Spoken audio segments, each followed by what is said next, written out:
po ba yung nagtitrending ngayon na na edited photos nila Zainab? Parang hindi pa namin narinig. Ma'am, nag-AI po siya, nag-edit siya ng picture nila. Tapos yung toes niya sa paa, ma'am, 6 yung lumabas. Yung mga Pinoy hindi kasi nagpa-fact check. So maniniwala sila. Ma'am, paano pag ikaw yon? Kunwari, nasa lugar ka ni Zainab. Dead ma lang sa basher. Oo, dead ma lang sa basher. Oh. Pero kasi parang questionable eh.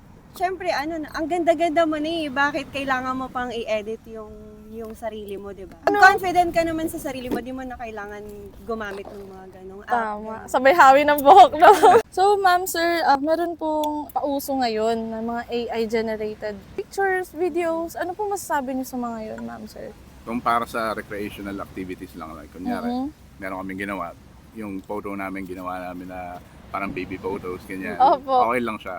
Okay lang, aliw Okay lang siya naman. so far, pero sa Pilipinas kasi medyo tayo, medyo behind sa tech knowledge. So hindi pa naiintindihan ng tao yung mga dangers niya. Tingin mo po ba, ma'am, nakuha niya yung mga features mo nung na-try mo mag-edit ng pictures mo, ma'am? Hindi. Kasi Hindi. nag-try kami na parang i-edit yung outcome ng wedding picture namin. Ibang-iba yung kinalabasan, parang hindi kami. Pagpapakita mo yun sa mga future na anak mo, ma'am, Sabihin nila hindi ako yon.